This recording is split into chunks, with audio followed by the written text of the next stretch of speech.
So I, I guess my next question is, so you've been doing this for 20 years. So when you start off with like extract kit, like walk us through the arc of going from that to all grain. So I was always interested in all grain. When we left and we all parted, and then I moved to the Northwest, I moved to Oregon, and I took the kit. They were like, "Hey, we're getting revolver stuff." They're like, "Woody, you're way in more into this than we are.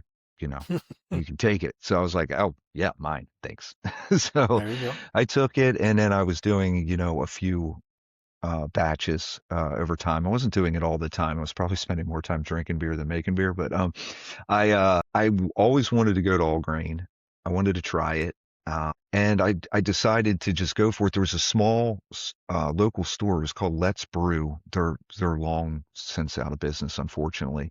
And I would go get ingredients and talk to them there. And at the time, there wasn't.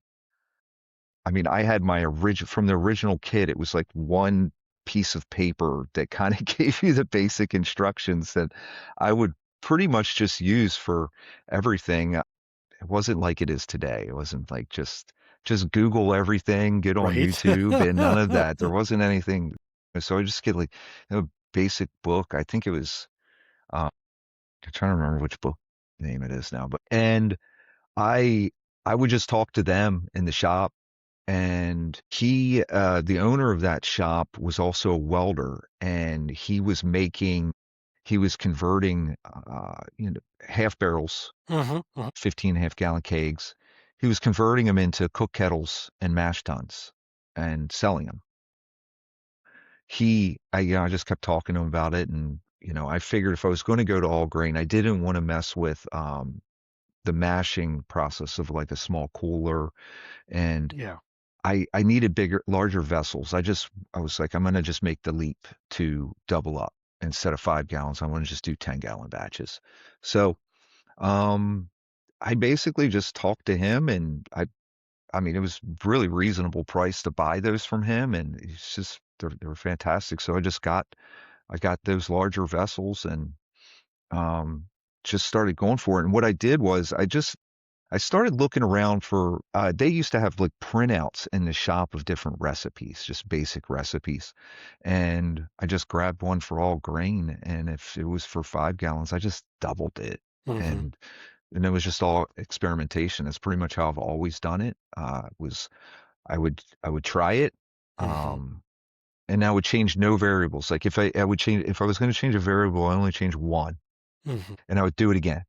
And that's really how it went, That's and actually really it never cool. turned Yeah. back, you Yeah. know. Yeah, dude, that's actually pretty awesome. Yeah, so I do brew in a bag. I kind of went that Yeah, route. that's awesome. I was Yeah. like, I know how to make tea, and I'm doing steeping, right? I'm just steeping grains. I go Hmm. and I stir it oh, it kind of depends. Like, I bounce back and forth between like a 60-60, so like a 60-minute mash, 60-minute boil, or I'll do 30-30s. So either I'm stirring every 20 minutes or I'm stirring every 10 minutes, just depending on which one I want to do. So far, I've noticed that sometimes saving time, the beer source still turns out great. So sometimes I'd rather just save the time. But there are times I'd rather like, oh, I'm in no hurry today. I have like all morning not to do anything. So I'll do the 60-minute everything and just take my time. That's how So I that's, kind of yeah. handle it too. Yeah, is it? Okay, that's awesome. Yeah, I mean, I think most of the conversion happens in like the first 20 to 30 minutes in your mashing anyway. As long as you have your conditions right, and Yeah. pH and everything. But I'll usually do 90 minutes. I mean, some folks will do it. I mean, they'll do overnight mashes. Um, you Yeah. know, I mean, Um, I've never done it. Ain't it necessary? Steve, the apartment brewer, he does that now because he has a child. He notices that to be a lot Right. easier on him to do it that way. So he does half of Break it. up the whole brew day. Yeah. Yeah. So that way he can still spend time with his kid and stuff like that. Which I thought that was a great idea as well too. I've done overnight cool down like during like the winter months. Just left it in my Right. garage and just let it just cool down on its own. I did a Schwartz beer that way. And it turned Nice. really good because I didn't have a lagering system at the time either. In my garage, in the winters between 50 to 55, somewhere in there. So we said it turned out pretty good.